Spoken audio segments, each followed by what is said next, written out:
Picture this. You have just stepped off a train, your bag is still on your shoulder, and before you have even found your hotel, a city has already stolen something from you. Not your wallet, not your phone, something deeper. Florence does that. It reaches inside you and takes a piece of your soul before you even realize what is happening. And honestly, you will never want it back. I have been to a lot of cities. Big ones, small ones, overrated ones, hidden gems. But Florence sits in a category entirely by itself, and today I am going to show you exactly why. We are talking about the best sites to visit, the smartest times to go, where to sleep, what to eat, the local stories that your tour guide will probably never tell you, and the things that will absolutely ruin your trip if you are not careful. This is the complete Florence survival guide, and by the end of this video, you are going to be booking flights. Let us start with something that most travel videos completely ignore. Context. Because Florence is not just a city. It is the city where the modern Western world was essentially invented. The Renaissance did not happen everywhere at once. It happened here, in these specific streets, around these specific families, because of these specific obsessions. When you walk through Florence, you are walking through the birthplace of modern art, modern banking, modern political philosophy, and honestly, modern fashion. The Medici family, who ran Florence for generations, were so powerful and so culturally ambitious that they funded artists, architects, and thinkers on a scale that had never existed before. Michelangelo was essentially raised in their household. Botticelli painted for them. Leonardo da Vinci got his start here. Understanding that backstory transforms every single thing you look at in this city, from a pretty old building into a chapter of one of the greatest stories ever told. Now let us talk about when you should actually go, because this matters enormously. The honest answer is that Florence is genuinely beautiful in almost every season, but some seasons are dramatically better than others. If you go in July or August, you are going to be standing in 40°C heat, surrounded by massive crowds, paying peak prices for everything, and honestly spending half your trip sweating rather than appreciating. The summer crush in Florence is real, and it is brutal. The city is not large, and when you pack it with tourists from every corner of the planet, the magic gets diluted fast. The sweet spot, the time that locals and seasoned travelers whisper about like a secret, is either late April through early June or September through October. During these shoulder seasons, the weather is genuinely perfect. Spring brings warm days, incredible light for photography, and the Tuscan countryside around the city absolutely exploding with color. Autumn gives you that golden quality to everything, cooler evenings, and a sense that the city has exhaled after the summer assault. Lines are shorter. Restaurants have their full menus. Hotel prices drop. The city breathes differently. If you can only go once and you want the full Florence experience, aim for May or October and you will thank yourself forever. Winter is actually worth mentioning too, because Florence in December through February has something quietly magical about it. The crowds are almost entirely gone. You can walk into museums without planning weeks in advance. The Tuscan fog sits over the hills in the morning in a way that makes the whole city look like a Renaissance painting come to life. Yes, it is cold.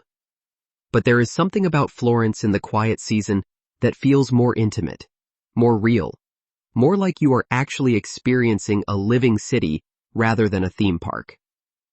Now let us get into the sights, because this is where Florence genuinely delivers at a level that is almost unfair. We need to talk about the Uffizi Gallery first, because this is non-negotiable. The Uffizi is not just one of the best art museums in Italy. It is one of the most significant collections of art anywhere in the world. You are looking at Botticelli's Birth of Venus in person. You are standing in front of the Primavera. You are seeing Caravaggio, Raphael, Titian, Giotto, and Leonardo da Vinci originals, all under one roof. Book your tickets in advance. Book them weeks in advance if you are going in high season, or you will spend half a day in line when you could be elsewhere. Plan for at least 3 hours inside, and if you are an art person, clear the whole day. Just outside the Uffizi, right there in Piazza della Signoria, you will find an outdoor sculpture gallery that most people walk through without fully realizing what they are looking at. The Loggia dei Lanzi houses genuine Renaissance masterpieces open to the sky and free to view. The Perseus statue by Cellini alone is worth stopping for, and the story behind how it was cast is genuinely insane. Cellini wrote about the night the bronze casting nearly failed, how he was sick with fever, how he threw in everything he had, including his tin plates and household possessions, to get enough metal to fill the mold, and somehow it worked. That statue you are casually standing next to has one of the great dramatic creation stories in all of art history. Across the plaza, you will see a copy of Michelangelo's David, but you need to go to the Accademia Gallery to see the real one. I want to prepare you for something here.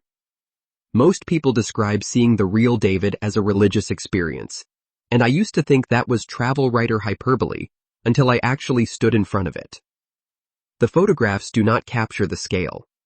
They do not capture the tension in the marble, the way every muscle is coiled, the expression on his face that is not triumph, but pre-battle focus.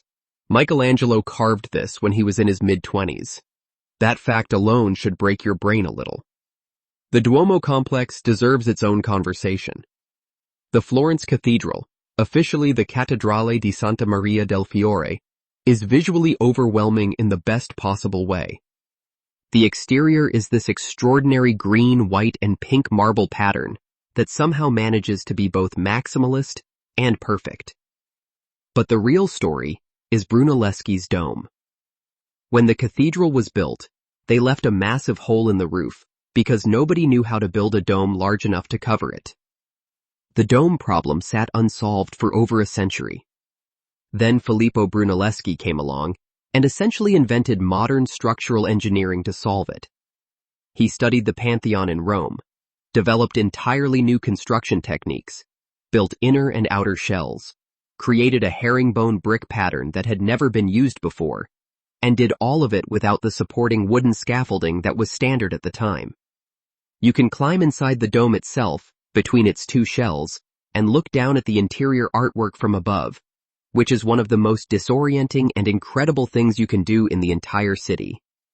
Also climb the adjacent campanile, the bell tower, for the view over the rooftops of Florence that most people miss entirely. Cross the Ponte Vecchio at least twice, once during the day and once at night.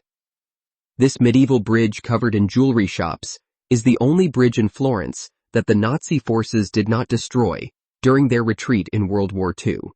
And there is a story that Hitler himself gave orders for it to be spared because he admired it too much. Whether that specific story is entirely accurate or not, the fact that it survived while every other bridge was blown up gives it a weight that you feel when you cross it. There is also a secret corridor called the Vasari corridor that runs above the shops, built so the Medici could move through the city without being seen at street level. Parts of this corridor have recently been made accessible to the public. Get yourself up to Piazzale Michelangelo before sunset. Give yourself time to sit on the steps and watch the city turn golden. This is the view, the entire city laid out below you, the dome dominating the skyline, the Arno winding through, the hills of Tuscany rolling away in every direction. Locals come here in the evenings with wine and friends. Tourists come here with cameras. Everyone ends up staying longer than they planned. Now let us talk about food, because Florence takes this seriously in a way that demands respect. Florentine cuisine is not delicate. It is not refined in the French sense. It is deeply, unapologetically rustic, built on the idea that exceptional ingredients need very little done to them. The most iconic thing to eat in Florence is the bistecca alla Fiorentina, a massive T-bone steak from Chianina cattle, seasoned with nothing but salt and olive oil, cooked over fire, and served nearly raw in the center. It is sold by weight, and it is not cheap, but it is a religious experience. Go to a proper trattoria, not a tourist trap near the main sites, and order it. Do not ask for it well done. The Florentines will be genuinely pained. Lampredotto is the other food you have to understand. This is a Florentine street food made from the fourth stomach of the cow, slow cooked in a broth with herbs, and then served in a bread roll, usually with a salsa verde or a spicy sauce. I know that does not sound appealing. I know some of you are already making faces. But Lampredotto is what the city tastes like. It is authentic to an extreme degree. It is inexpensive, and it is available from street vendors called tripaio scattered around the city. The Mercato Centrale and surrounding areas are great places to find it. Try it. You can always say you did. The gelato situation in Florence requires some navigation because there is excellent gelato and there is tourist trap gelato, and they can look similar until you know what to watch for.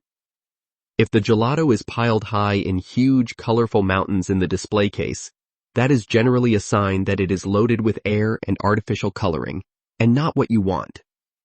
The best gelato is kept in metal containers with lids, stored flat, and is made fresh from real ingredients. Seek out places that describe themselves as artisanal and list their ingredients. A small cup from the right place will ruin mass-produced ice cream for you permanently. For where to eat beyond street food, the neighborhoods around Santa Croce and the Oltrarno district on the south side of the Arno are where locals actually eat. Cross the river, walk away from the Pitti Palace, and start wandering. Enoteca wine bars where you can eat cicchetti, small plates, alongside a glass of Chianti Classico from the hills just outside the city. Little trattorias with handwritten menus and no English translation. This is where your food memories will actually be made. Where to stay depends entirely on your priorities. If you want to be within walking distance of everything, staying in or near the historic center costs more, but saves you enormous amounts of time and energy. The area around Santa Maria Novella train station is convenient, but less atmospheric. The Oltrarno neighborhood, the south side of the river, gives you a more residential feel and slightly lower prices, while still being very central. If budget is a significant concern, look at neighborhoods slightly further out and use the excellent bus system to get into the center. For a splurge, some of the historic palaces have been converted into hotels, and staying in a former Medici-era building with original frescoes on the ceiling is an experience that absolutely justifies the cost if you can manage it. Let us get into the local lore now, because Florence has stories layered under its streets that most tourists never hear. The city has a long and absolutely wild history of political violence, artistic rivalry, and obsessive vengeance. The Pazzi conspiracy of 1478 is one of the most dramatic moments in all of Renaissance history. A rival banking family, backed by the Pope, organized an assassination attempt against Lorenzo de' Medici and his brother Giuliano during High Mass inside the cathedral. Giuliano was stabbed 19 times and died. Lorenzo was wounded but survived, escaped through the sacristy, and then spent the next weeks systematically hunting down everyone connected to the plot. The Pazzi family was effectively erased. Their name was banned. Their coat of arms was chiseled off buildings. Their bodies were exhumed from churches. It was a level of institutional revenge that makes modern political scandals look extremely tame. The story of Savonarola is equally fascinating and darker. In the 1490s, this firebrand Dominican friar essentially took over Florence by preaching that the Medici and their love of art and luxury were corrupt abominations. His followers burned books, mirrors, cosmetics, musical instruments, and paintings in what became known as the Bonfire of the Vanities. It is believed that Botticelli himself burned some of his own paintings during this period, consumed by religious guilt. Savonarola's hold on the city eventually broke when he fell out with the Pope, and he was arrested, tortured, hanged, and burned in the same piazza where he had held his bonfires. There is still a small plaque in Piazza della Signoria marking the exact spot. Now for the things to avoid, because Florence has some genuine traps. Avoid any restaurant that has photographs of the food on the menu displayed outside, that stations someone at the door trying to lure you in, or that is located directly adjacent to a major site. These places know you are a tourist, and they are not interested in feeding you authentic Florentine food. The quality drops, the prices rise, and you will leave feeling slightly cheated. Avoid the unofficial tourist shuttle drivers who approach you at the station offering cheap transport. Use official taxis or the validated transportation system. Pickpocketing is real in crowded tourist spots, particularly around the Ponte Vecchio, the Uffizi line, and the Mercato Centrale. Keep your bag in front of you, use inside pockets, and be especially alert when someone or something creates a commotion near you. Do not try to visit every single major site in 1 or 2 days. Florence rewards a slower pace. The travelers who rush through trying to tick boxes leave exhausted and somehow less satisfied than if they had done fewer things more deeply. Pick 3 or 4 priorities per day maximum. Wander without a destination for at least one afternoon. Get genuinely lost in the Oltrarno side streets. Sit in a cafe and watch the city happen around you. Dress respectfully when entering churches, which means covered shoulders and knees. This is enforced with some strictness. Carry a scarf or a light layer in your bag, and you will never get turned away from a door. Florence is the kind of place that changes people quietly. You arrive as a tourist, and somewhere between the Uffizi and a lampredotto sandwich eaten standing on a cobblestone street, something shifts. The city reminds you that human beings are capable of breathtaking beauty, that ideas can outlive empires, and that really exceptional olive oil on really exceptional bread is its own form of philosophy. This city has been doing this to people for 600 years, and it will keep doing it long after both of us are gone. If you are even slightly considering going, stop considering and start booking. Florence will handle the rest.